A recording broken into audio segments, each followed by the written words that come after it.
Hello.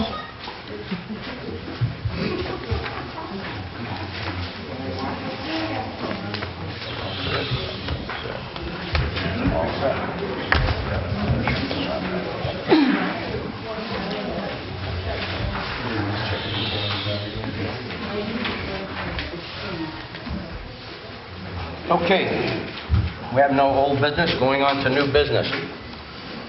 Number one is talking about these Excel sheets. Larissa wanted to speak about them this evening. I thought that they were going to be on the agenda in general, but I did. This sheet was typed up by our assessing secretary on Tuesday and Wednesday of this week. And when I found out about it was yesterday afternoon. She was retyping the data that was on this sheet into Excel because I guess the sheet she was working from originally, the print was too small to read off of, so she was using a magnifying glass to read it and then retype it into Excel. And I asked why, as an Excel spreadsheet, it wasn't simply where had it come from and what was the purpose of doing it, was the first question. And she said, well, I was asked to do so. And I said, okay, well, this is an Excel spreadsheet. It has salaries and benefits for school employees. Why would you not simply have called the school and asked them to email us up a copy? And she said she was told not to. And Lorraine was in the office at this time during this part of the conversation. And I kind of wanted us to have a conversation this evening talking about why our assessing secretary is retyping school salaries and benefits, number one, since that's not the selectmen's job. And number two, why didn't she just call the school and have it emailed up if it is 2009-2010 salary and benefits package? And what sheet was she working off of originally that said 2007-2008 instead? Well, I'm the one that asked Linda to do it, and the 2007-2008 was a document that Carlene Doyle sent from the school. She said the year on the top was wrong. Okay. When she faxed it to us back in January. Excuse me, this is information that the Warrant and Finance Committee asked for in January, and it was faxed to us. And the writing on it was so small you couldn't hardly read the numbers. So I called Carlene back and said the numbers are too small to read. Can you enlarge the print for us? And she said with the program that she had, no, she couldn't. Okay. I said, it's fine. So this information you have seen, Larissa, it was back when we get the information on the school when we started the budget process. Fact is, the copy that Linda was using, she took out of your trash can. As far as the assessing secretary doing it, we've had many conversations since I've been here about the cross-training of our help. And Linda is not only the assessing secretary, she is also the deputy town clerk, and she also is the selectman secretary in training. So it was futile for her to bother Carlene at the school to give, and Carlene would give the same answer that she gave me back in January. Lorraine has been working very diligently when she can, the last several days, since last week I guess anyway, on this, trying to get some money back from FEMA. She's been working quite a few days on that report. So I wasn't going to take her away from that. The vice chairman of the Warrant and Finance Committee, just to back up a little bit, came to be, I don't remember what day it was. I think it might have been Tuesday. Tuesday morning. And said that they had been down somewhere and tried to enlarge the print, and they could only enlarge it so much because the paper would allow it to be any bigger, unless you wanted to put it on the size of a map or something. And they wanted to have this information because the school committee had made the allegation in the newspaper and at a few meetings that the Warrant and Finance Committee had misrepresented the salaries of the people at school. And so they wanted this legible. And being that we are part of the Warrant and Finance Committee, or at least I am, this is information they needed. I figured it was our secretary's responsibility to do this. At what meeting of the Warrant and Finance Committee did they decide that they wanted to revisit this sheet? I thought that they had finished their recommendations, so what part of their work is still to be done? You'll have to ask the vice chairman that asked me to do this.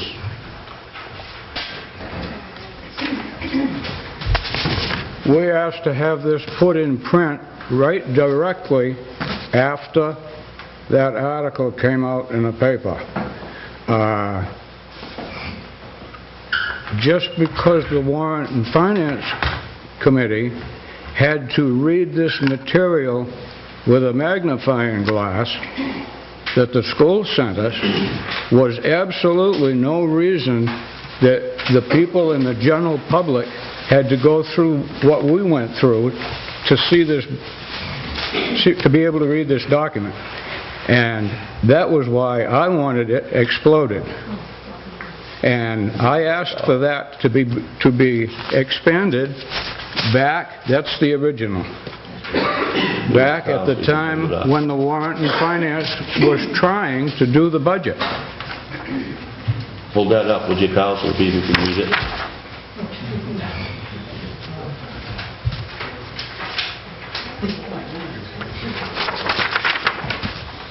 And by no means... And if anybody, excuse me, if anybody wants a copy of that in the original print, they're welcome to it.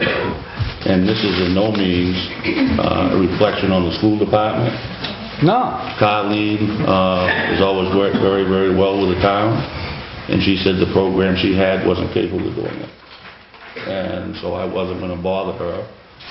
She has enough to do. And that's why we did it here. My concern, and I did call Tony yesterday on speakerphone with Linda. Linda was under the impression that she was not to discuss this project with anyone, and that she was not to call the school because they were not to know what she was doing. Absolutely not true. This is school information. That is what I said on the phone yesterday, and I wondered why, if the idea was to simply put out the facts, as Tony said, why was our staff under the impression that she could not discuss it with others? What I said was, I did not want her, I wanted her to stay in her office and get it done because I wanted it for tonight. And there's other people that would be bothering her, disagreeing with what she's doing and stuff like that, and it's nobody else's business what she's doing. All right? This is public information that she was doing. There's nothing secretive about it. And yes, I told her not to call the school because it was irrelevant. I already talked to the school, and they couldn't do anything any different. So why call them again? Again, I don't even know why you're making such a big deal out of a public meeting. Because when you called Tony, why didn't you call me? I called Tony from our town hall No. with another person in contact there. Linda and I assumed that Tony did not know about the project. He did. I understand that now. I know about it. Yes, that was made clear on the phone And I'm conversation. in total agreement with what had to be done. I understand that you're in total agreement. But part of my job is to work with our staff. And if our staff is all upset because they think that something has happened that they were not allowed to talk about, part of my job is to address that. The only reason our staff was upset, Larissa, was because you got them upset. Lorraine, would you speak on this? Here we go. No, that part isn't true. Yes, it is, Lorraine. Dennis, I went in before Larissa was in. I went into Linda's office, and Linda was very upset. And she said, I'm doing this stuff, and I don't think I'm supposed to be doing this stuff, and I don't know. She was working very hard because she had to work with a magnifying glass, and Linda has eyesight problem already. Linda was crying. And this was before Larissa came into the office. Larissa came into the office, after I was in the office. She was the next one in the office, and Linda told her the same, and apparently Linda had also told Sherry the same, because... Well, this isn't the same conversation that the staff members that called me at home last night told me, so. Tony? I just think it's been blown out of proportion, is what I said to you on the phone, and there's nothing secret about it. It's public information, and I think that Linda misinterpreted what she was supposed to do, and I think that you speaking to her got her upset, and me calling and you calling on the speakerphone got her upset. Okay, so it's making a mountain out of a molehill. This is the information, that's the fact, and that's what's important. I don't know what else we could tell you, but I was in total agreement with having this done so people can see it clearly, that's all. If I may. Great. The only thing, just to inform everyone here, I was one of the people that asked the Warrant and Finance Committee, a couple of members of the Warrant and Finance, that I wanted this sheet in a legible manner, because I know the contract for the school is coming year, and I wanted to have, take a look at all their benefits and salaries so that I can see it and possibly make some suggestions to where we can negotiate a better contract, in my eyes, for the people and the students of Acton. Thank you. Mr. Chairman, I'd just like to also add, in Larissa's defense, Jennifer Rue is here. Jennifer knows that Linda was already upset before Larissa went into her room. The bottom line, this is a personnel matter, and we shouldn't be talking about people that aren't here at this point that are personnel. Okay, before we go on, I'm going to tell everybody tonight, if there are going to be outbursts from the audience, I will just stop this meeting and we're going to walk out. So anybody that outbursts from the audience is going to be, I'm going to give you one warning, second time I'm going to ask you to leave, third time we'll just not have the meeting, because I'm not going to be putting up with it. Okay, simple as that. Yes? Tracy Scully. If this is a three-person board, I don't understand why this was not known to Larissa.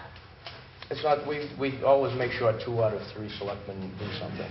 Okay. And that's always done. My next question is, Mr. Hodgin never answered Larissa's question as to what Warrant and Finance Committee meeting was that requested. The very first meeting after we received that in such small print that we needed magnifying glasses to read it. Don't ask me for a date. I can't remember the date I received that. I've been to almost every meeting. I've never seen that. And I also think that a document such as this needs to come from the school, because numbers can be changed, rearranged, and however you want it to look. So I think the document should have come from the school. Regardless, something should have been done from somebody from the school to get the numbers. Personal Lowell. I don't mind these, but I'm asking you tonight, I want it put in the minutes of the meeting, I'm requesting the same information for every other town employee. If you're going to pass these out, you better do it all the way. And the second thing I'm going to tell you is, at 5 years as a selectman, one selectman does not make rules, does not ask people to do something without consulting the board.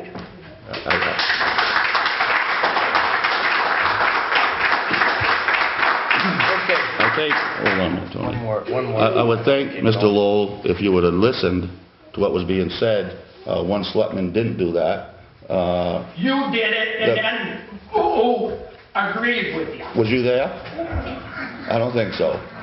So, if you don't want to listen to the truth, then I won't respond. Well, I still Okay, Tony, let's move on. Let's move on to the next thing. We have a liquor license application that we need to vote on this evening. Liquor license for Big Daddy's Clam Shack and Barbecue, LLC. John William Cudworth is applying. Any discussion? Want to make our motion and vote before we discuss, or you are opening it to the floor? We should, let's just discuss and then we'll vote. Okay. Mr. Cudworth came and submitted his license to us a couple of months ago, and at the time, the only bit of concern, and I did express this to Mr. Cudworth in the office when he came and spoke to us the first time, is that there is a OUI on Mr. Cudworth's record, and it is public knowledge. It is a Class 3 or C? D. Class Class D D. felony on his record.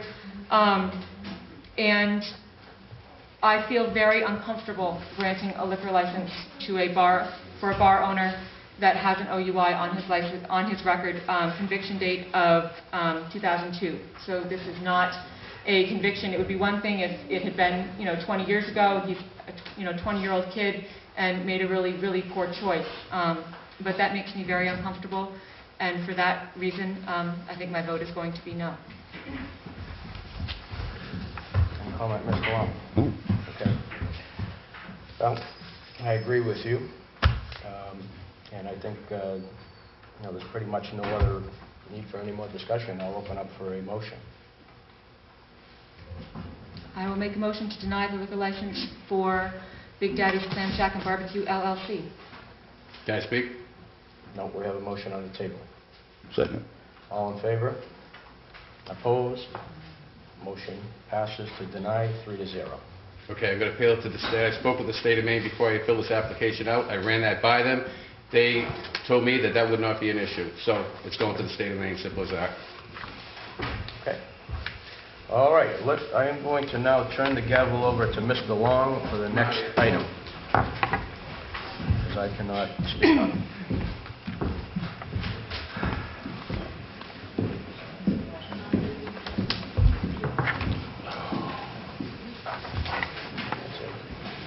The next item on the agenda is the recall petition that was turned in last week on Tony Cogliandro. We need to set a date tonight. The town clerk has been kind enough to research this, the laws and regulations on how this has to be followed. So what I'd ask you to explain that, please. Jen. Well, as you know, the town of Acton has a recall ordinance that pretty much spells it out. The petitions were turned in on May 6th with 186 signatures. 100 of 72 I determined were legitimate, valid signatures of registered voters. So based on Section 4 of the recall ordinance, I certified it, and the next step was to determine if the town clerk felt that the petition met all the requirements set forth in Section C. If you look at the recall ordinance, I gave you all packets. Everybody that circulated the petition also received a packet. In my opinion, it does meet all the qualifications. I also sent legal questions to Maine Municipal. They received a copy of the town ordinance. They received a copy of the one page of the petition and a couple of questions that the board posed and also that I had in regards to when the election would have to take place. And what happened if the board did or didn't follow through with it, questions regarding the notary. On a letter dated on May 10th from Sue Pilgrim from Maine Municipal, she advises that the board not schedule the recall vote for June 8th. She refers to several different statutes that would decline the June 8th date based on not only the ordinance but also absentee ballots being available.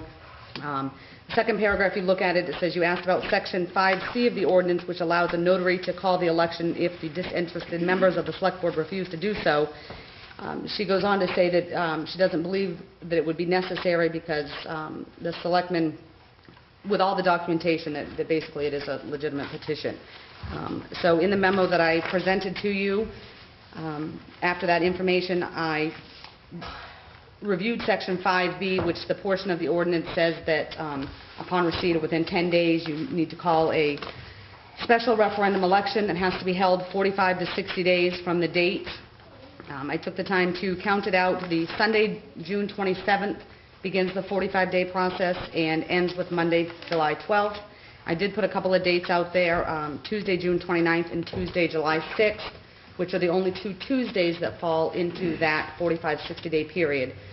Certainly you don't have to choose the election on a Tuesday, but based on past practices in your town, that's what's generally happened. So that is the information that I've gathered. Are there any questions? Thank you, Jen.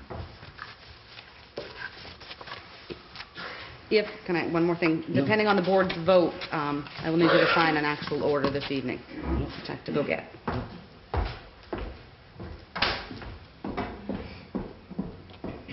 Comments, Larissa? I have nothing to, what, if you're holding the gavel and Tony is not voting, does that mean all motions need to come from me and you second, or how does that work? I'm holding it, so it comes from you. It comes from you, and I'll have to second. Okay. Do you have something you want to say? Tony? I'll say after you vote. I have one to say after Yep. you All make right. your vote. Yep. So I Okay. need a motion. Based on our ordinance, I will make a motion to call an election for Tuesday, June 9th, 2010. For the recall. What date? Tuesday, June 29th, June 2010. 29th. And I'll second that. All in favor? Any extensions? That's what you're doing, right? No, I can't say anything. All right. You need to fill out the top. This is an order that creates the ballot.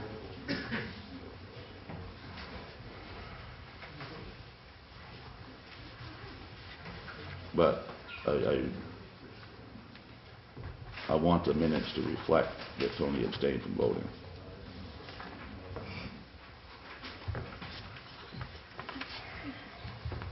I should get another one, so you can't scribble on it. I put it in the wrong place, Jen, I'm sorry. I scribbled. Do I get my hammer back? Not yet. Yeah, it's fine. Don't get used to it. I'm not going anywhere.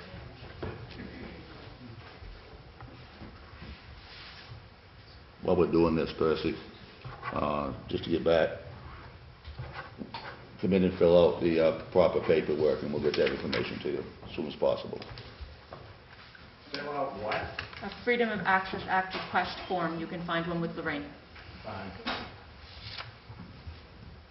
Just didn't want to forget to tell you. Can you put the date on there, please? And it's May 13th.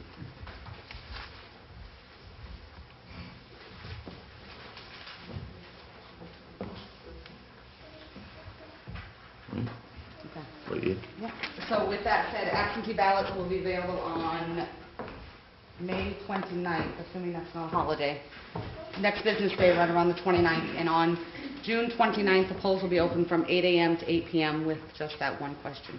Jen, May 29th is Saturday before Memorial Day. Okay, so it would be Tuesday then, 31st? First. First. Well, now that that is officially over, I return the gavel back to Tony. Thank you. Okay, I would like to make a few comments on this recall petition, since I feel I have the right to say a few things. I hope that you all have read the Observer's article, which I was very flattered to be on the front page, and the Sanford News, which I really am very, very happy with these two newspapers because they were awesome articles. If you read everything that's in there, I gave my replies to everything. They did it to the letter, and I'm very thankful that they put this in the newspaper. All of these issues, as you have heard, is absolutely not true. There isn't one thing here that can be proven, not one detail, not one fact. Okay? All this is a political maneuver. Usually in an election process, I only have one more year left on my term. There could be, someone can go against me when my 3-year term was up. I've given 5 solid years to this town. I don't owe anybody anything. They don't owe me anything. I have no relatives. I have no agenda, and everybody knows that. Okay? One of the items, and I'm not going to go into all the details because you can read the paper and find out about it. I want to thank everybody that's called me, stopped me on the street, sent me emails. Overwhelming amount of people that are in full support of me and against this recall, more than you would ever know. And I really appreciate the phone calls and the confidence that this town has in me. And I'm not going anywhere, I'll tell you that right now. Okay?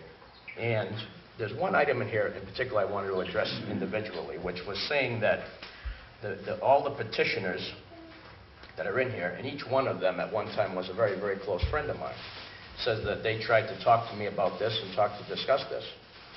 Never happened. I mean, none of them have ever talked to me about anything. Absolute mistruth. I like to know when. I mean, my friend Jim Driscoll hasn't said a word to me in 3 years. Absolute fact. Betty Mann, I do not know. I've never had a conversation with her. I hear she's a very fine woman. Dick Weymouth and Bernie Yett, the last time I had any comment with them was at Warrant and Finance Committee where they tried to scare me down and I wouldn't put up with it. Okay, that's the last time they said anything to me. I haven't heard from anybody.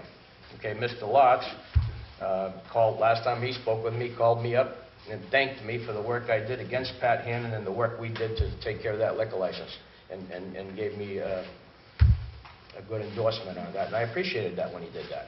That's the truth. And then he gave us a letter, which we read in public, about the finances of this town, and we told him we were going to be reading that in public, and he did not attend. Mr. Long spoke with him on the phone, and he said I was misrepresented in what I wrote in that letter. I'd got the wrong information. That's the only communication we have had from these people.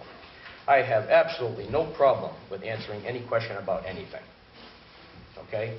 This man here has absolutely done nothing but work hard for this town. Since he got elected, most of this started because I guess I get along with him. But I wouldn't let Dennis Long do anything out of line. I used my experience and helped him as I did with Larissa. And regardless of what people think, we have a good working relationship. I have a lot of respect for Larissa Crockett. I hope it's mutual. She has a different approach and different political ideas, which we disagree about, but we talk about them with some spirit often. That doesn't mean I dislike her or she dislikes me. Okay, so what people are saying is being disrespectful to Larissa is a disagreement on the issues, okay? And everybody disagrees. I disagree with Dennis all the time. He disagrees with me, okay? We're getting along very well. This board has done a pretty good job since we've been together. This town right now is running very well. As far as the $150,000 thing, it's not illegal. We have done absolutely nothing illegal. We have been scrutinized through a microscope. If we did something illegal, someone would have brought us to court, someone would have prosecuted us. They haven't done that, because we haven't done anything illegal. Right now, the general fund's got over $600,000 in it, which we knew would happen. We took that 150, which is our right, which every select board that I've served with has done every year. Same thing, nobody said it then. And we knew, we studied the numbers. Spend a lot more time on this town than anybody would ever know. Okay, nobody knows how much time I spend. They say I don't spend any time. I spend a lot of time studying, reading over all the laws and over the internet and also the paperwork and answering emails, taking phone calls, all kinds of time that I spend. I'd like to know one decision I made that was uninformed. You might disagree with the decision I make, and that's fine. I have no problem with that. But nothing is uninformed. Okay? So the fact that a recall would be done on somebody like me is very disappointing, because I really have made my career to be honest and upright and have no agenda. Okay? So I challenge anybody to prove anything that's in this. There's a lot of people that have a lot to say about this. Okay? I just want to address this letter, too, by the way. It's time to take our town back. I'm not going to read it. Okay? This went out to every citizen in the town of Acton. Most people that got it threw it away because nobody signed it. And I will say right now to everybody on TV and here that from the first word to the last, there is not one correct thing on this letter. Nothing. And I will prove it, and I will discuss it, and I will answer any question you have on this letter. Not one thing. The only thing I'll say, I'm not going to read it tonight, but if whoever wrote this has the guts to come up to this microphone and admit they wrote this piece of garbage, then we'll debate it and talk about each issue right now. Of course, nobody will. The other point about being intimidated, I intimidate people. I don't intimidate anybody. I'm a man of peace. I'm a 36-year martial artist. And my teachings are for confidence and peace in your life and never fight. I've never hurt anybody in my life. The problem is I will not be intimidated by these people. Okay? That's the deal. I will not be and cannot be intimidated like they used to intimidate people before. I'm too strong of a leader. They want to get me out. Nobody believes this. Okay? I'm very disappointed in a lot of the signatures on here. Excuse me, listen, Mr. Lott, this is my time right now. I'm the one that's being recalled. I would rather no one be at the podium till I'm completely done. Thank you. I have the right to say what I have to say. So anybody that wants to discuss anything in this letter, call me up. We'll make an appointment. Okay? Those people signing this petition, I don't know most of them. A lot of them have called me and have said that they would have never signed it. It was misrepresented to them. friends of mine signed this that I called and said, why did you sign it? They says, we didn't know it was a recall petition for you. Okay? It was misrepresented, a whole bunch of people, okay? But that's nothing you can do. Once you sign it, I told them you should have read it. They were told it was something else, and they also were told it was for me to discuss the issues. Okay? A bunch of people. A lot of these people are old Pat Hannon supporters. I understand that. You know, they don't like me because of that reason. And the rest of them are just trying to take back power. As this says, they need to take back their town. Well, the reason their town got taken away from them is because they lost elections, they resigned, and quit from committees and as selectmen and so forth. Okay? I'm here. I got elected twice by the people, put in 5 years, and I stand on my record. And that's all I have to say. Thank you.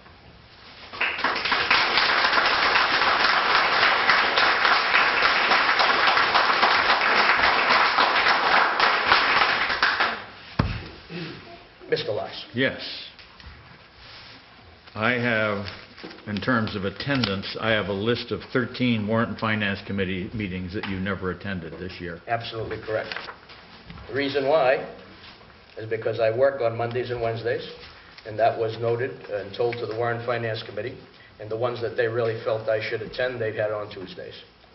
I don't apologize for having to make a living, not on the pay I get from this town. And we all sat here last week during the Selectmen's meeting and saw you and Dennis significantly raise your salaries from the town to the point where we were just thunderstruck that you would have the gall to raise your salaries and then say you didn't do it. Okay, I'm glad you brought that up. Very good point to bring up. About the salary, we haven't said anything about it, but when I ran for selectman, the first time I got in was 2004. And I didn't even know what a selectman was. I was from Massachusetts. I didn't know anything about it. I said, what is it? What do you get for being a selectman? I said, well, you get $100 in health benefits. And a lot of people were encouraging me to run. I said, well, that's pretty good. You know, you got to get something for it, because I do spend a lot of time. So I said, okay, I ran for selectman, and for 3 years I got $100 a week in health benefits, which is far more money that the town was paying than they are now. Okay, then I left for 1 year. And during that year, they eliminated health benefits and raised the pay to accommodate that, so the selectmen could afford. I didn't vote on the first one. I didn't vote on. It had nothing to do with the second one. And when I came into office the second time, they had a higher pay rate with no benefits. Last year, that's the amount we presented. I was presented when I first got elected. That was what presented. The people voted it in. All those other years, the people voted it in. Last year, that same figure was put on the table, and the town meeting voted it down, mostly because of personal vendettas against Dennis and myself that are in these articles. And they voted to cut the pay, and enough people agreed. That's fine. But we just felt, we don't make much. Okay, I put in, regardless of what anybody says, I put in a lot of hours. He puts in too many hours. Larissa puts in a lot of hours. And we just need to have a little bit of compensation for what we do. So we put it back to what it was before that the town voted in many, many times. It is not really a pay raise. It's the same thing we presented last year. That's the explanation. Well, this public TV is wonderful because the citizens of the town have seen what is going on here in the Selectmen's office. And when I went around, and the other 7 people who circulated a petition got the same reaction, people were saying, oh, thank goodness you're here.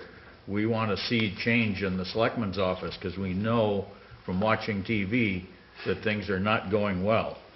A number of people that I knocked on their doors, they said, I can't sign that. I'd really like to. I agree with what it's in it.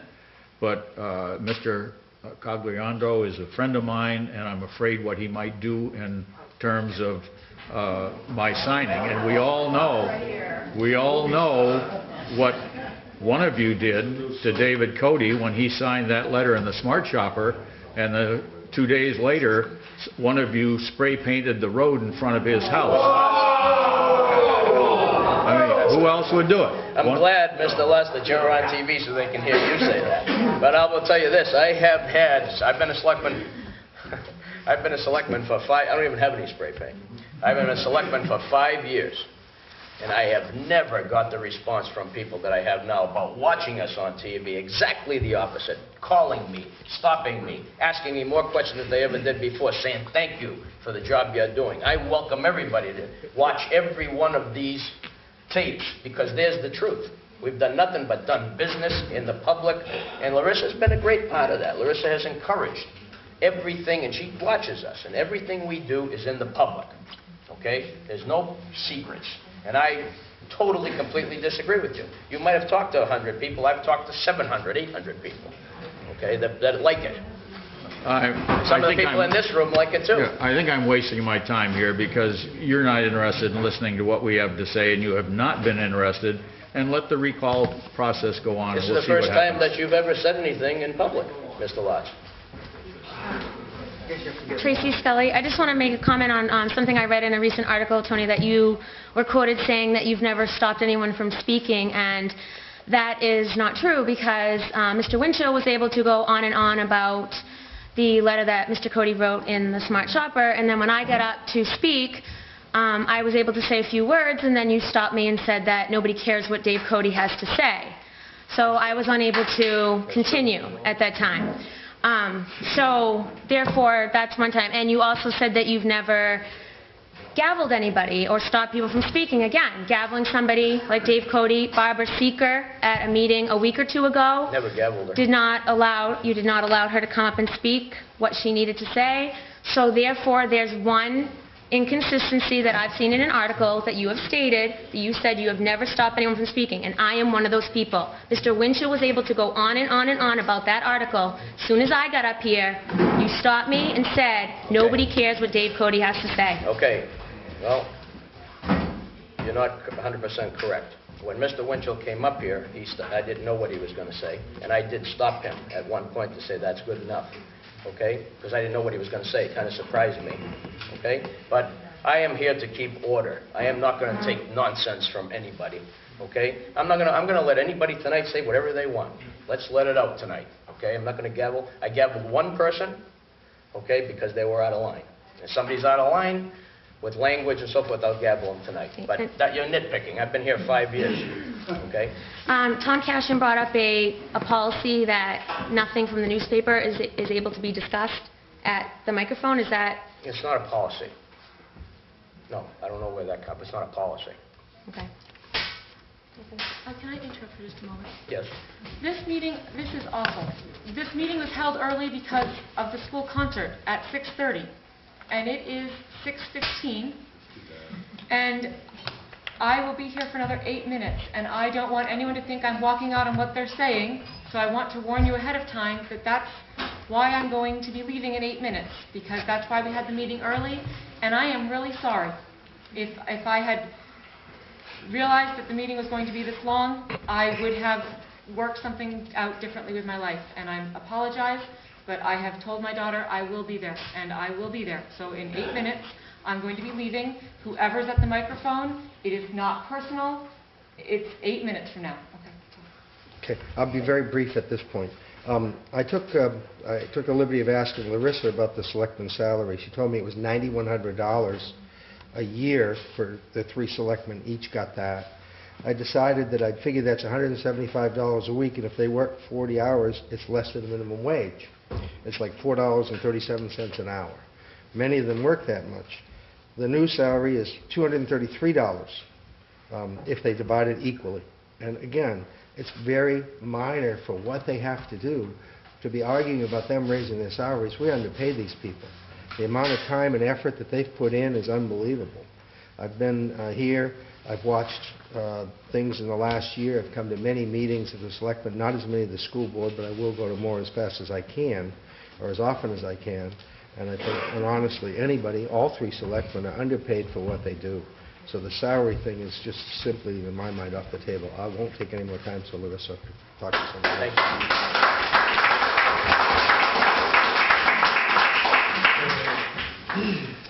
Barbara Seeker. Tony, you wanted to be chairman of the board, and you said on many, many occasions, I'm chairman of the board. I have, thank God for the television. I have watched you sit there, and when Larissa is talking, Dennis is with his pen and looking in another direction. I saw people come up here and you shot them down. I'm not going to point anything out now because I don't want to drag it out. But there have been instances when Mr. Hodgkins has come up to this and they've been critical of Larissa, who's been working overtime, trying to bring people out and get them together. She's playing, making tea parties and baking pies. There's nothing wrong with that. So you have been wrong, Tony. Okay, I'm glad you brought that up. Like I said, we have a better relationship, this board, than anybody thinks. Okay? And at one point, we've had many very good discussions about politics. Now, Larissa has aspirations to go for higher office, and I've told her myself, and she will tell you that I think she would be very good at that, and she could go pretty high up in office. Because she's young, she's vibrant, she's smart, and she has a lot of good ideas. Okay? But at a point where I made my discussion of what I felt a chairman should do, and yes, I'm the chairman, big deal, but my job is to control the meeting. That's right. And that's right. And you haven't, Tony. Oh. You haven't. There have been a lot of occasions. Excuse me, let me finish now, okay? So at one point I said, look, I'll make sure that no one does this or says that. And Larissa said to me, and I hope you remember this, that, you know, I don't need you to have to look out for me or stick up for me, because I want to stand on my own 2 feet. And I respected that, and I understood that, okay? And she has. And that was the comment. Now, if somebody was going to really get out of line, talking about pies and everything, I have no problem with the pies she bakes. But talking about that wasn't out of line. Nobody crossed the line with foul language or doing something that's immoral, okay? They just was, and she handled it very well, I thought, which is what she has to do to be someone that tries to go for higher office or even as a selectman.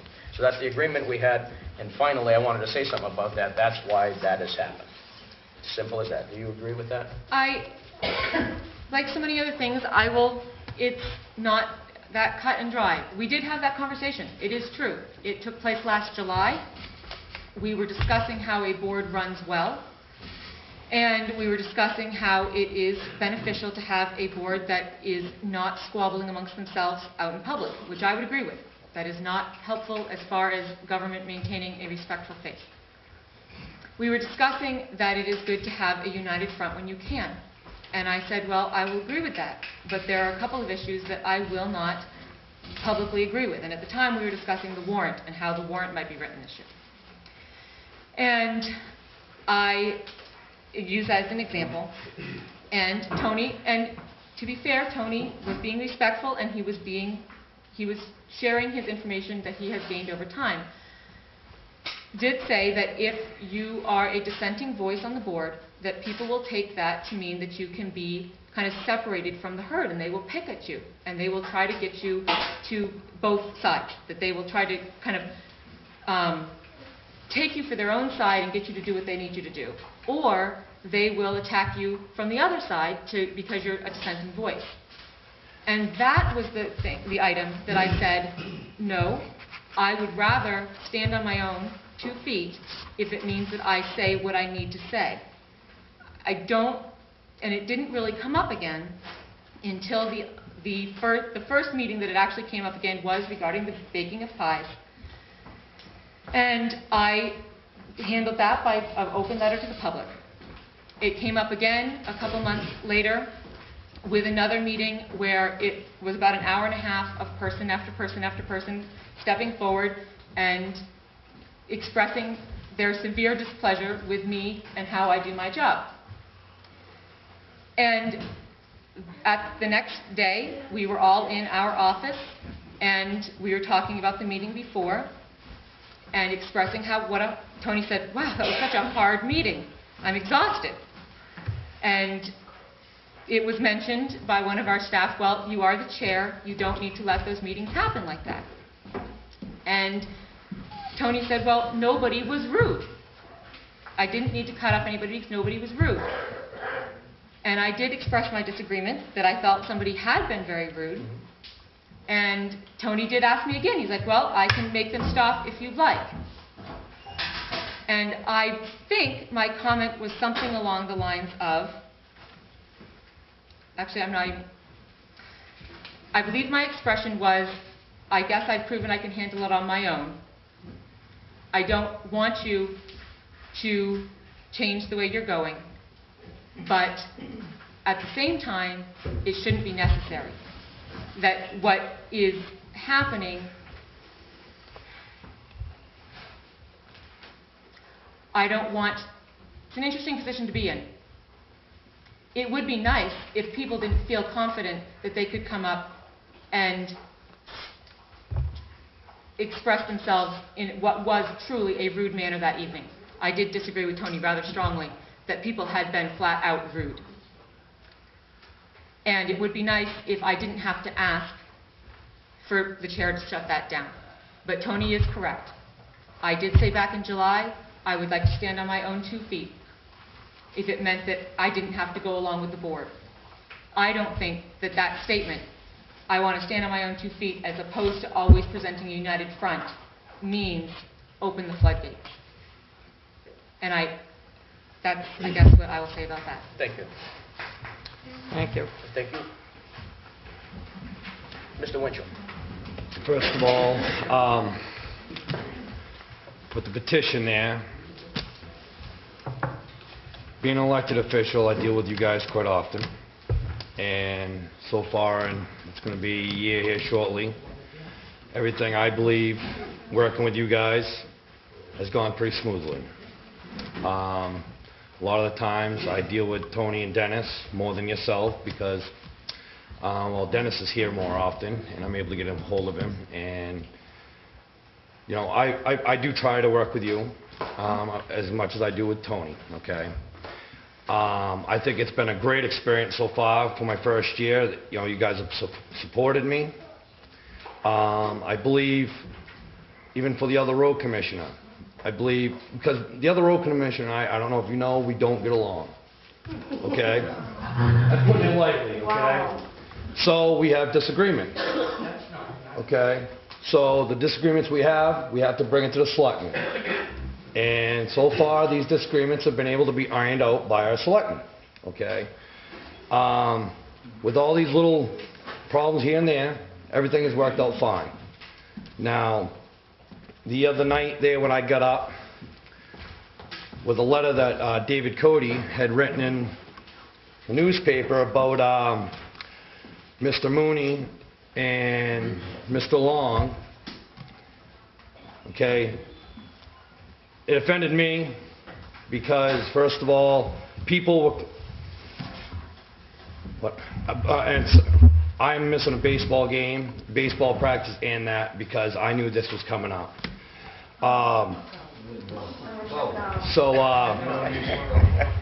Thank you, Larissa. So, when this article was written, I didn't want to come up here, and I made it point blank when I'd come up here that I didn't want to open up a can of worms. But, as I was doing this, I was stopped in my tracks. And I mentioned that I'm an elected official. This was put in a newspaper. I'd like to rebut what was put in there. I wanted to make sure that I wasn't dragged into this mess. And I was. Now, the floodgates have opened up. There's been a letter out there, okay, criticizing myself, my father, everybody else. I beat out Bernie Gettin by 70-some votes. There was 70-some people in this town that thought, more people thought I was more qualified at the time for that job than he was, okay? And every time I see these letters, I keep hearing the same thing. It pretty much tells the town of Acton that they don't know what they're voting for and they're dumb. Okay, they elected Tony, they elected Dennis, and they elected Larissa. Now, I myself find this kind of bogus that someone could come up here after already submitting a recall. It's already humiliating in the first place. Okay, we know there's agendas behind this, but to come up and then accuse them of putting something in front of someone's dooryard. Okay, where I come from, that's defamation of character. Okay. Now, I've gone through a lot in the last 12 years. The 6 years my father was road commissioner, he went through hell. Okay? It was not a very friendly place up here. When I got elected, I was like, this is going to be great. Okay? Because the other road commissioner and I don't get along. I took someone's job away. But these guys and Larissa have made this job manageable. okay? And I've had nothing but a pleasant experience. But all this stuff that's coming out, Dave Cody, all you had to do was put District 1 road commissioner. You could have explained, I don't want to get dragged into this. You're just, by writing this stuff, you're dragging everybody in, okay? That's all I was trying to explain. So, Tracy, I explained to you that night, okay? That's all I was trying to get by. I'm trying to stay out of this mud pit, but I keep getting dragged in.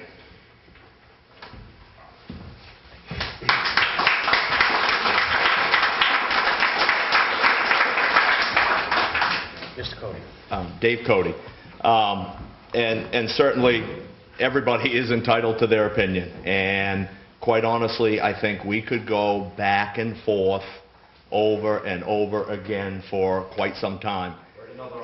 And again, that just need to keep it. Let's not have a... And I'm not, you know, I have every right to write an article. I have every right to the freedom of press and the freedom of speech, and I exercise it, and I'm not going to apologize for it, and I'm not embarrassed by it.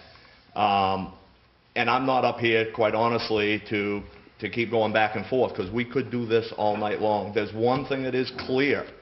You know, I'm a lifelong resident here. This town is definitely divided. As we go back and forth up here, I mean, as we go back and forth, this could, as I said, it could go on forever, and nothing is going to come from it other than he said this, she said that, and it's just more and more finger pointing. You know, as one of the petitioners, I think this has to be looked at, okay?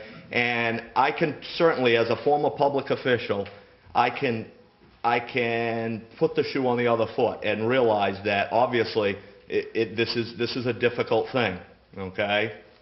But for the same token, you know, I think the board is remiss in looking at this as, you know, the petitioner's this, the petitioner's that. I think, you know, they are doing this, they sent this out, you know, it's their fault that we're in this and all of that. The point is here, is I was overwhelmed, quite frankly, that as I think Mr. Lott said, how quickly the signatures came. Now, I'm not saying that that represents the entire town, but the signatures came very quickly. Another week, more signatures would have come. All right? It became so the people are going to move on this. You cannot ignore, and I think to sit here and say that everything is okay and everything is going great and this town is better than it's ever been is incorrect, and it's ignoring that there is an issue. Quite frankly, it's now, some of the issue is out on the table, and in the end of June, the people are going to do what they see, you know, what they see fit. It's not Dave Cody's petition, it's not Bill Lott's petition, it's the people's petition. Dave Cody did not sign that petition 170 odd times, okay? It could have been 270. I have no doubt about that. I have no doubt about that, okay? But the fact is, not everything is all right up here and in town government, okay? I too, it's amazing. There are friends that I had that I don't have anymore because of differences in opinion that just could not be resolved through all of this. Look at the way the room is set up. You got half the people over here that are, you know, clapping for one side. You got half the people over here clapping for the other side. This is a little microcosm of what is going on in our community. And unfortunately, I think the people are looking for an answer to change it. Because unfortunately, if you research any of this type of stuff, it all comes down to leadership. Leadership can make or break, you know, obviously a community, a business, an enterprise, whatever it is. And to ignore what, I'm not saying all the people, but to ignore what the people are saying, I think is a fatal mistake in something like this. All right? It has to be out in the open. And I am personally glad that this is out in the open, because it needs to be dealt with, and the leadership is going to hold the key, and it's leadership that, in my opinion, has got us here, and it's leadership that's going to bring us back. So.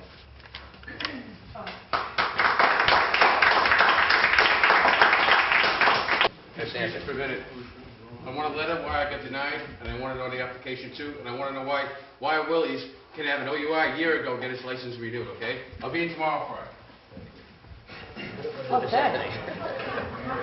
Hi, I'm Peg Anthony.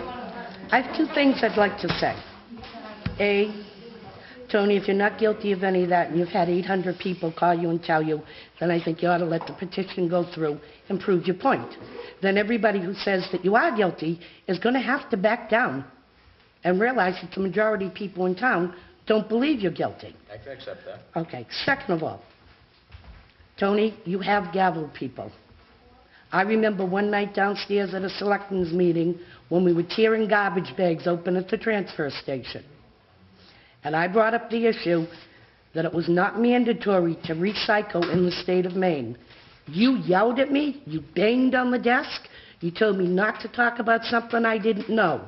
When I said to you, Tony, you're wrong, you banged again and said, don't ever, ever tell me I'm wrong. You better think about it, Tony, because we may have it on videotape, because we were videotaping some of the meetings back. I'd love to see it, because I've never said that to anyone. Yes, you did. Oh, yes, you did. You banged the table and told me don't ever tell you were wrong about anything. Thank you. Okay. So, Just at this point, I mean, I'm glad this is all coming out. I think this is great. Mr. Cody, thank you for speaking, properly, and I appreciate that. And I have no problem with what you have to say. But I still haven't had, unless I'm crazy, one detail of what's wrong in this town. Okay, if you look at every department, we have a transfer station that has no fees, that's running excellent. We have a town hall running properly, there's no problem. It's open, we have a great staff. We have the best staff that we ever had. Everything's going, what else is there? The roads are being taken care of. We have, good committees working on things. What is wrong? I haven't had one detail on that. And then I just want to reflect back one more time. All the selectmen I've worked with, I have enjoyed it. With Lorraine and Nancy the first year, Lorraine taught me more about being a selectman than anybody. I enjoyed the 2 years I had with Mr. Jim Driscoll very much. We accomplished a lot. If you look at the stuff we accomplished together at Lorraine and Nancy and Jim Driscoll and myself, we accomplished a lot of good things in this town. And then also with Mike Conway and now with Dennis Long and Larissa. I have no problem with any of them. Okay? We've accomplished a lot. And the town's running really good now because of all those things, because of all those selectmen that have put their time in and have worked hard for this town, all of them. Okay?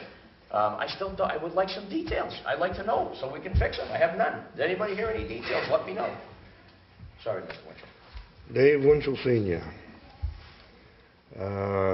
First thing I'd like to say is I didn't know Tony too well in the last few years. I haven't been in this town, working in this town like I did before, 6 years of road commissioner. But I would like to say, before I became road commissioner in this town, I don't believe there was one person that I met anywhere, at the store or down the road, that they didn't even wave or smile and say hi or whatever. When I became road commissioner, I all of a sudden had a pack of enemies. I took somebody's livelihood away. I did not know what was really involved in that. I just thought it was taking care of roads and doing your best job and handling the money where you think you need it. But wow, was I ever wrong. This group has done things to me that would make your skin crawl. I shouldn't say it. I've got it on record. My life has been threatened. My equipment was promised to be burned. I was going to be put out of business. And that was guaranteed. And the letters that have been written by this concerned citizen, and we know who it is, tires were taken to the dump, hauled up there and dumped. Dave Winchell, 6363622 on every tire. I called the sheriff department. I said, I did not put these there. You know, just stupid stuff like this. So this group that is formed, and they have been putting themselves together, what I think people in this town is actually seeing, there ain't a one of these that you'll see has to worry about setting a table and worrying about where that food is coming from. Believe me. And that's, I think this town in the last year has really got a grasp on taking accountability of what is going on here instead of just exuberant spending like it's been doing. And I think we'll find out that you won't have a problem. These other people that are running this town, these little followers right there making their little group, I don't believe will prevail. And if they do, that's what the town needs.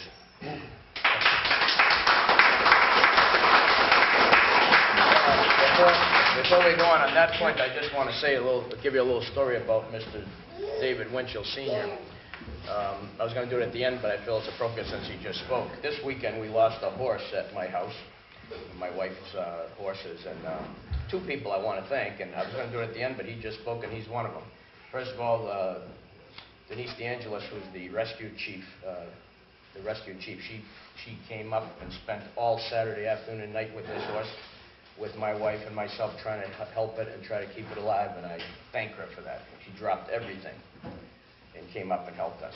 Well, unfortunately, the horse passed away on Monday morning, so I called up my road commissioner, Dave Winchell Jr., and said, what do? I have a dead horse here.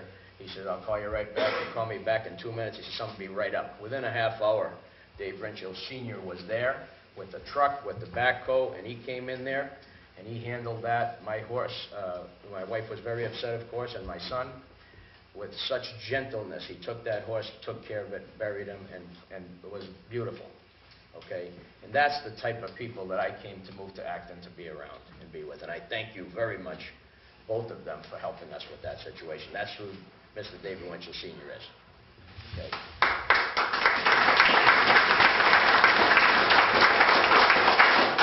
Tracy Scully again. I just want to mention, I heard you talk about how wonderful the town was going and how the office is going, and I'm not going to dispute that. It's great that you guys get along. But I didn't hear you say anything about the school. And the school is a huge part of the community, and this is just my opinion, and I personally feel like the Warrant and Finance Committee has a personal vendetta against the school and possibly the selectmen. And I've been teaching at the school for 16 years, and the kids, I mean, whatever you're doing against the school does not hurt the adults in the building. It hurts the kids in the building. And I just feel for them, because I look out in the audience and I see some people whose kids I had 2, 3, 4, 5 years ago, and the kids of today do not have what your kids had 4 or 5 years ago, and it's going down and down even further. So I don't see how we can say this town is going wonderful unless that's what your plan is, to take all the money away from the school, let's shut the school down, so then everything will be great. I'm glad you brought that up. Thank you. I'm glad you brought that up. I wasn't going to mention it, but I'm going to. Number one, the Warrant and Finance Committee, the only thing they're trying to do is bring taxes down. They're not against the children. They're not against education. They're trying to survive. See, the part that the school doesn't see is the part we see when we have people coming in our office over and over again that cannot pay their bills. Senior citizens can't even eat. Some of them make so little money. We're trying to keep the taxes down. It has nothing personal against the school. Absolutely not. And this happens to be the focus of the Warrant and Finance Committee this year. And there's nothing wrong with that. Ultimately, it's up to the people. Myself personally, I've never, ever spoken out against the school at all. I like to tell, again, with everything else being said, show me when. I was disappointed that 4 members of the school committee did sign my recall petition, because I've had nothing but a professional relationship with them. I've never got into their business. I don't go to school committee meetings for that reason, because it's their job. And I think the school committee does the job they're supposed to do. But I've never said anything against it. Dennis Long has never said anything against the school. He has fought children. He's always worried about it, and he talks about it all the time. And I like to say, someone say one thing that we've said against the school. I've had a professional relationship with them. I've never got involved in their business, and I've always taken a neutral stance to the school and let the people decide. So that's a false statement that the selectmen are against education. And I thank the teachers. I thank Mr. Cody and yourself and everybody that taught my son and made him the man that he is. And I think you've done a great job. Has nothing to do with that. You guys do a great job, and I always say that to everybody I speak with. Okay? People, with the selectmen see both sides. You only see one side. People are trying to survive. Houses, we had to give poverty abatements for the first time in history. There's people coming for assistance. We put a work program in. It's very difficult times. One thing that's being masked at this time again is this economy is still not good. And that's all. People are just fighting to survive. Okay? We have to listen to all of it. I have no problem with the school whatsoever. I'm disappointed that they would think they want to recall me. I think I have had a great with Brian Beeler, rest in peace, was a great guy. Used to come up here and talk to us every Friday, talk and discuss and work on things and try to work together. Okay, so I really would like to see again and again and again, give me some details of when myself or Dennis Long have ever spoke against that school. Once. You'll never find it anywhere. Mr. Gannon. Bill Gannon again. On the school and the municipal budget, I'd just like to make a few comments about it. One of the things that I really appreciated about all three selectmen with the municipal budget is they made it very transparent. It was a line item. I've been to a number of the meetings. I could understand every single detail of it. So when I come in to vote in June on the municipal budget, I know that I have the right to bring that number down or spend everything that's on that budget. And I've been educated by coming so that I understand it. It's line item and it's easy for me to understand. I'd like to talk, yeah, I think that's great. I think you guys, all three of you, are doing a great job. And I appreciate all three of you, to be honest. And I think the work of both road commissioners is exemplary. And I really do think that of both of them. I'm a non-elected member of the road committee. I guess I volunteered. I don't know if that's a good thing in this town. Whatever. I volunteered and was, given a job by the selectmen. On the schools, I also work on the YCC board. I interviewed some Acton students. Probably in the day there were 12 of them interviewed for jobs as CBIs and also for jobs as erosion control people. Those kids were great. I would tell you that I run 7 Burger Kings. I interview kids from high schools all over the place. You're doing something right. These kids were great kids. There were some phenomenal kids that came in and applied for their jobs. Some of them was just, it was scary good. So I got to tell you that something's really good. I once asked Dave and Cody, and I should have followed up on it again. I asked him to help me with understanding the school committee and the budget. I can't understand that budget very well as a citizen. My own fault somewhat, because I haven't been to very many of the meetings, but it's not line item, and I tried to understand that process. I asked him in a room, actually a trading post, the Acton trading post, to help me with that, and he was on vacation the next week, so we never really got that done. And I feel pretty bad about that. So in the school thing, as a citizen, if I fully understand the budget, things that I don't, like I want the teachers to get continuing education. I think it's great. It's part of the budget. But if they don't take it, I don't know what happens to that money. So if I understood your budget as a citizen, I could probably do a lot better job. I support great education, and I think you're doing a good job from the kids I saw. I really think that that's an article in the town that if we could get past that, schools versus municipal budget and where the money goes, I would feel much better because I want you to have good schools. Yes, my kids are out of school, but I don't want to not pay my fair share to educate our kids properly. I just really wish I could understand the budget process. And I'd probably go back to Dave again and ask him for some help with that. Okay? So, anyway, I'm not against the schools. Take care.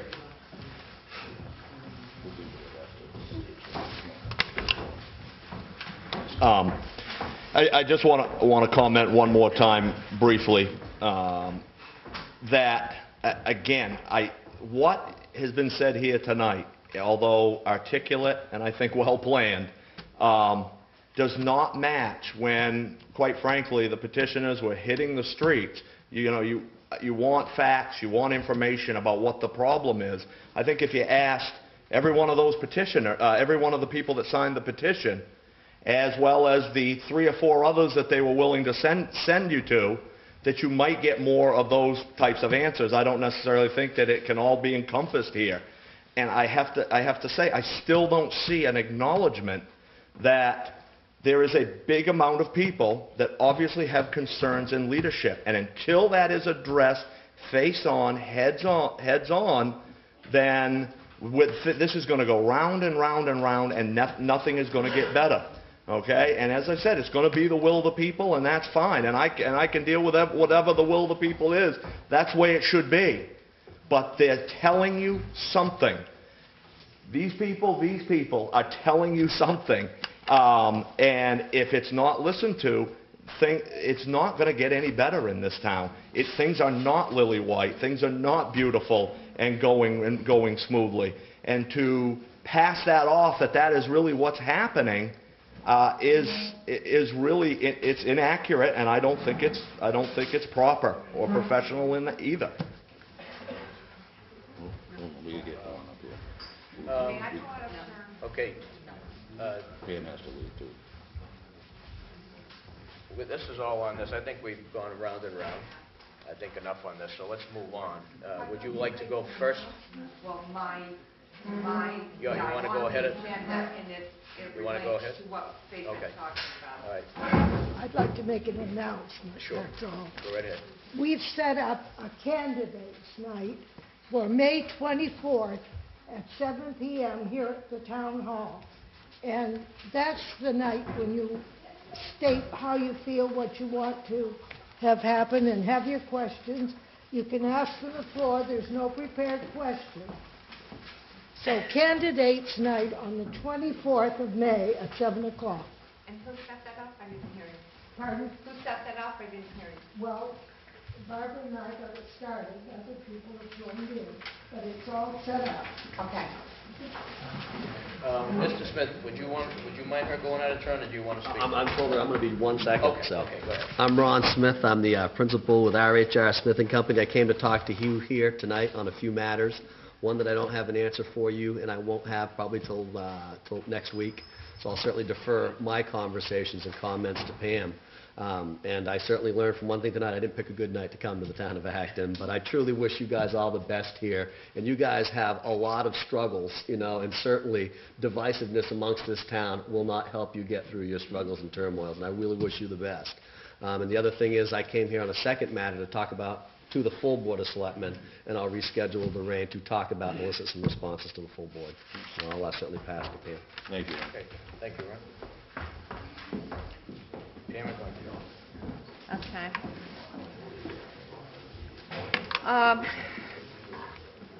I'd like to talk to the people of Acton tonight about the anonymous letter that was sent out, the recall petition, and the article in the Observer yesterday, and some common threads between the two. Hopefully, by the time I'm done tonight, people will have some idea who's behind the creation of all the animosity and dissension within the town. And I'm glad that David mentioned that the town is divided. Yes, it is. First, let's discuss the unsigned letter. I've lived in this town for almost 5 years, and during the 5 years that I've been here, there's been anonymous letters sent out every single year to destroy someone's reputation. So let's take a look at the title of this letter. It's time to take our town back. Okay, so up until the last couple of years, who is in control of the town? We all know. It was the family political machine. So does this tell you who wrote the letter? The family political machine would be one family's members and their friends who profited in some way while the family was in power. Now, if the people writing this letter had any credibility, why didn't they sign it? If their facts are correct, if you were an honest, well-respected member of the community, wouldn't you use your good name to your advantage to try to get your point across to the people you're sending the letter to? Of course you would. So what does this tell you about the people who wrote the letter? They have no credibility. None. They lost their credibility through their abuse of power while they were in office, their verbal attacks on private citizens, their disrespect of fellow citizens, and their lack of accountability while in office. We got tired of being treated poorly, so we voted them out. Well, they want back into the political realm so they can profit again. And that's another purpose of this letter. It's one of the reasons why they didn't put their names to it. They want to be able to work in the background and get a political foothold again without being held accountable for their actions. Now, let's take a look at the reasons for the recall petition and the petitioners who circulated it. Take a look at the petitioner names in the Observer and remember them, because they're all part of the family political machine. The Observer described them as former town officials. There's a reason why these people are formers. Former selectmen, former Warrant and Finance Committee members, former school committee members, former road commissioners. They either quit their position before their term was up, they were removed from their position because of some impropriety, or we, the people, voted them out of office.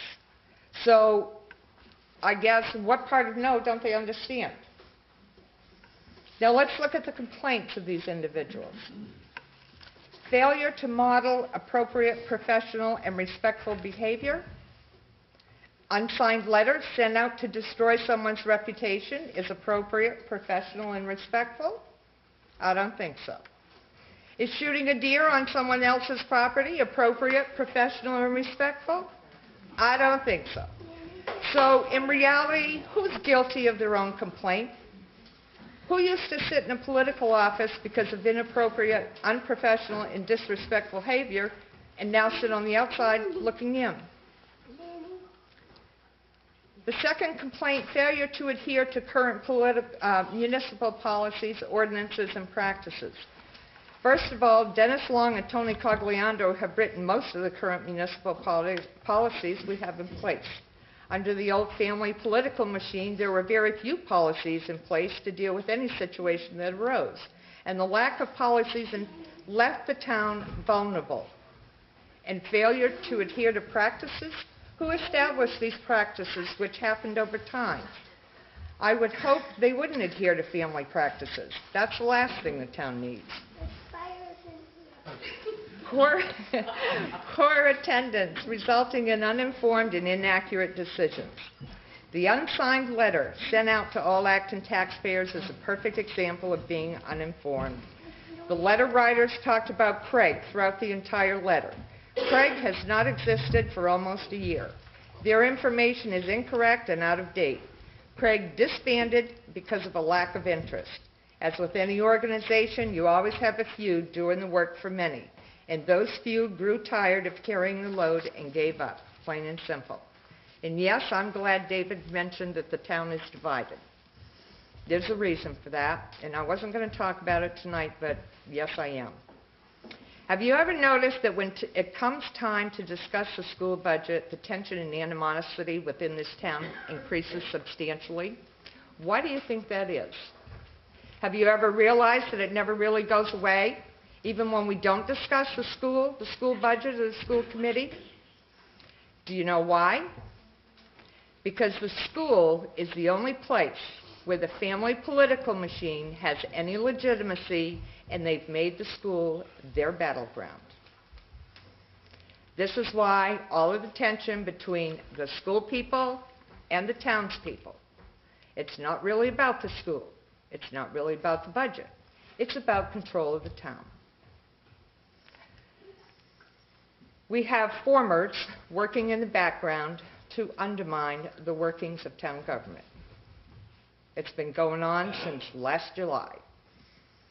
To the letter writers, petitioners, and formers, you had your chance when you were in office to leave your mark on the world by making a difference.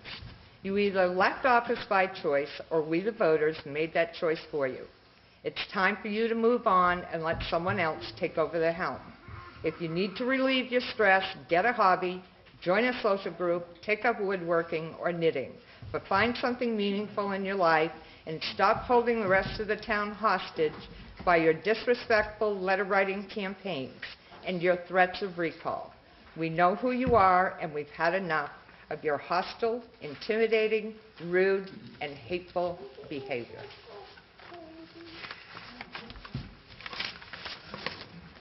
Okay.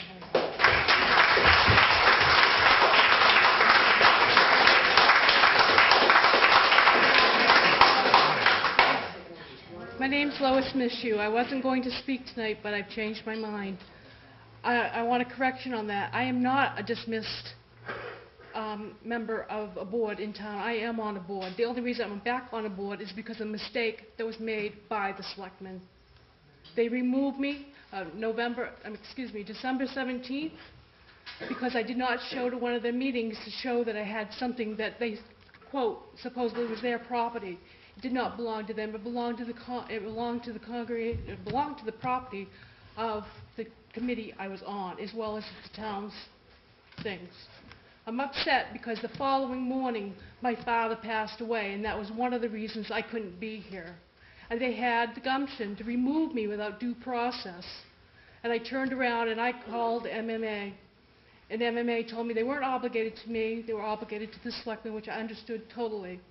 I had no problem or issues with that, but I'm not going to stand for it, considering I've done a lot of volunteer work. I've, like David and a lot of the other people in town, we've lived here a long time. We're not all hateful, despiteful, or mean, and we all have respect for one way or the other. Whether you like me, don't like me, I give you your opinions. You come to my meetings, and all personal stuff is outside. The only one that cared to come to our meetings is Miss Larissa and 2 or 3 of the former selectmen. And I had other people also come. They're publicized. They're on Tuesdays, the first Tuesday and the third Tuesday of every month. I call Lorraine as a rule, and I make it a schedule to come and see her. It's almost time for us to go around and put out flags. I fight and I argue, and I want, because of the cash we're looking at. Every year, everything goes up, but they refuse to give us any extra. This year, just the congregational, just our committee alone, only has $100. The state has mandated the other $500 be put out for monuments and flags. Every year, this is thrown back at me, and I've been told that is your budget. It's not my budget when the state says I have to spend this money in a certain way and has asked the selectmen in our town to spend it a certain way. I had to fight and struggle. They accused me of stealing $179 for a GPS system that was agreed to purchase through our committee. We turned around because the GPS system did not work because I don't know about anybody else, but when I turn 100, I'm not going around to all these cemeteries. There's 75 in town that are just cemeteries. We're just now relogging the veterans. We've lost a lot in the process. But you guys don't seem to understand that they beat up on a lot of different ones, not just this group, but several other people have. Now because I'm back, I'm chair, they're talking about disbanding us and separating us. And they turned around, you guys voted us to be a committee. They're going above and beyond, and now they want to break us up. You know, the 4-H'ers take time out the last few years to do their jobs, to help us out. Well, you know what? It's because they didn't have a committee. The past faded away like everybody else. They weren't around. They spent a lot of time doing things. My aunt, which is Olive Treadwell, she spent many years going around place to place and marking things down. And Dennis's mother spent a lot of time with her doing this information too. Dennis was also on this committee at one point. I don't know what the gripe is, whether it's personal or professional, but enough's enough.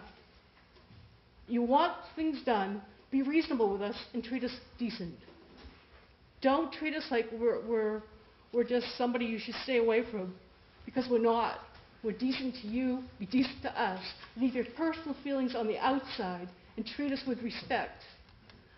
I'm at the point of where my husband told me not to speak tonight because I get very temperamental and upset and I cry. I'm very emotional. The man that passed away worked for the town. I never even got an apology, a thank you. Nobody bothered to stop. You guys live within 3 miles of my home. To offer your condolences at any point in time. And that's respect? I don't think so. Have a good day.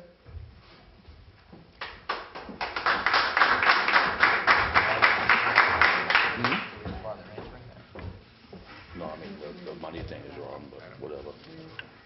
Percival Lowell. One of the jobs of selectmen is to be the assessors in the town. I want to ask the Board of Selectmen how many of them have gone to the state school to be certified as an assessor. Tony, have you ever been? Nope. 5 years and you've never been? Nope. You're a sorry selectman as far as I'm concerned. Well, to answer that, Mr. Lowell, I work with assessing every day. I'm an insurance inspector. I work with assessing programs every day. I have all the assessing manuals. I read them. But with what the town pays me, I cannot afford to take a week off of work to go to this workshop. So I'm sorry. I don't apologize for working for a living. But I can know pretty good amount about assessing. Mr. Cody. I guess another good point about having cameras is at least the slander is documented. That's what I have to say.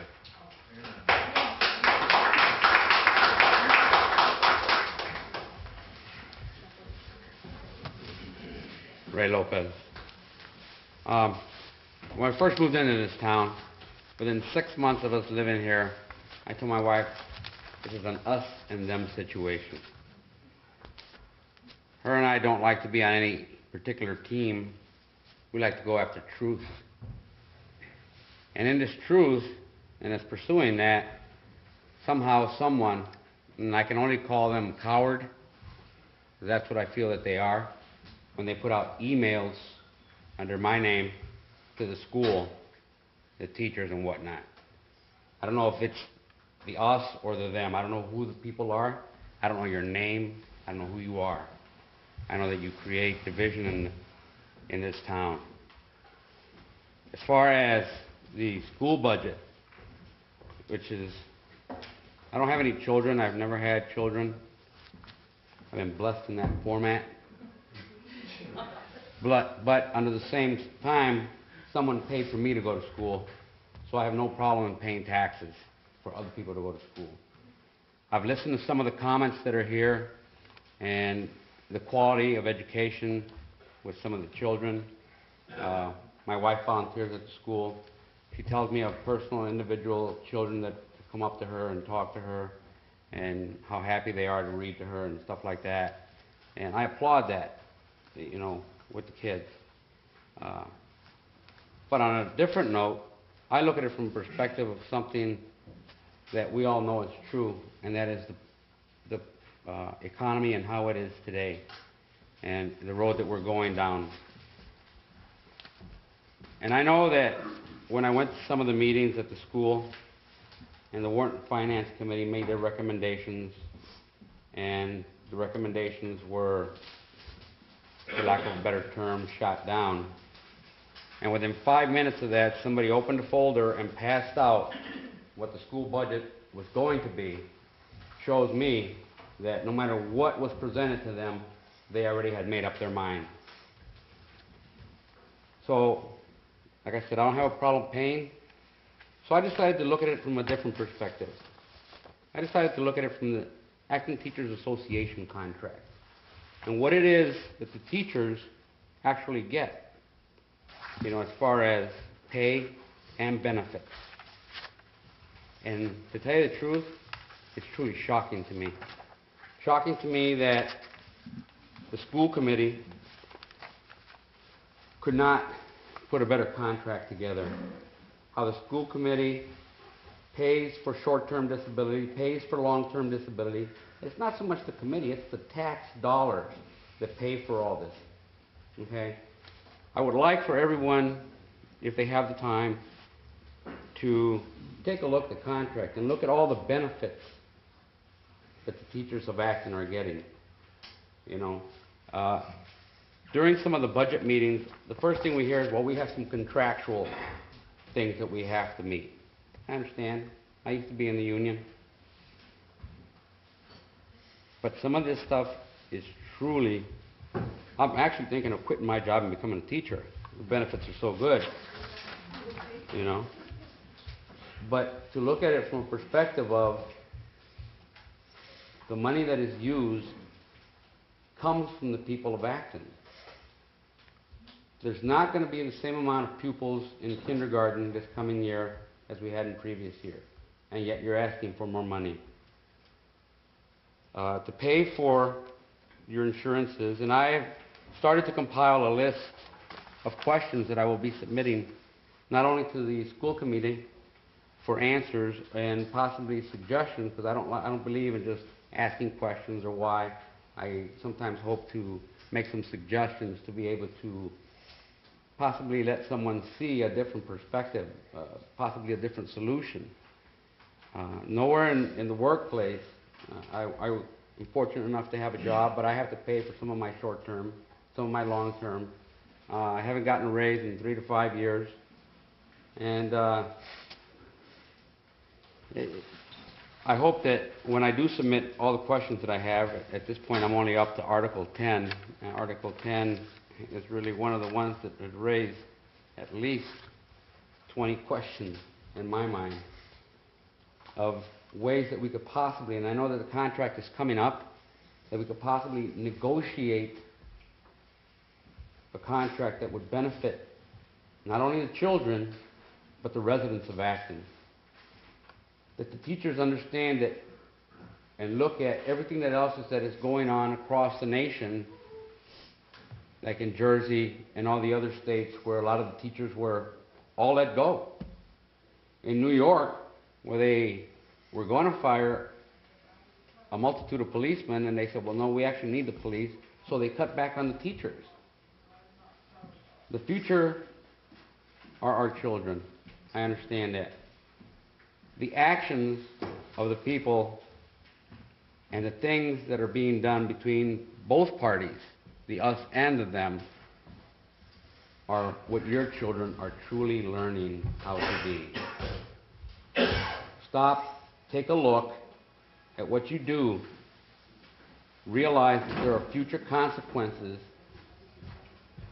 not only in your lifetime, but for the future of America. I worry about this country today. I'm a third-generation American, and I just don't understand where we're headed.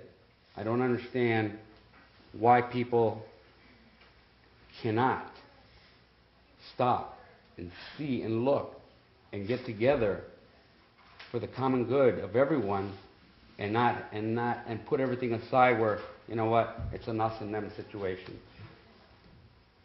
I ask you all to please answer my questions, because not only will I be submitting them to the school committee, the Board of Selectmen, but if I can afford to, I will also be putting them out in a newspaper to inform the general public of what actually is within this contract.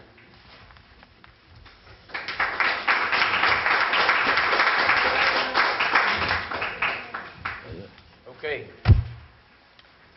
Let's move on to,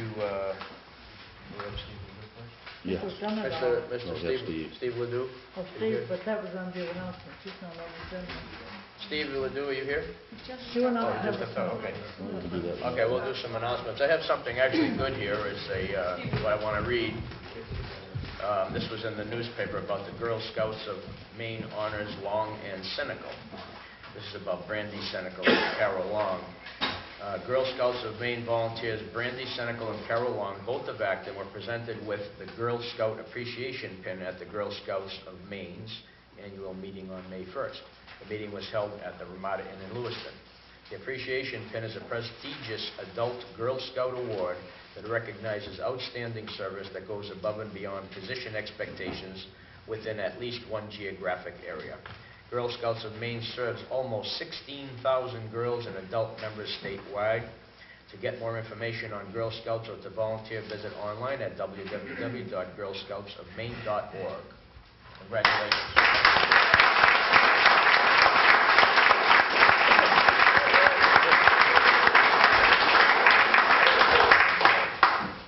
to cap on that just a little bit, my understanding is that in the state of Maine, there's 3 people that's given this award in the state, and it's kind of nice to see that 2 of them from the town of Acton, so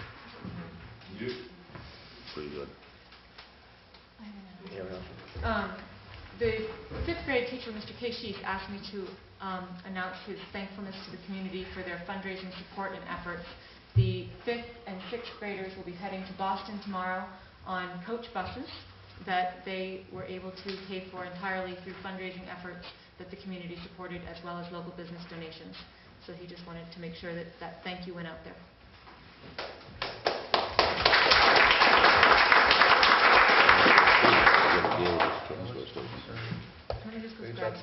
Oh, it's out there? We have just one more item to discuss the hours at the transfer station. We'll be done.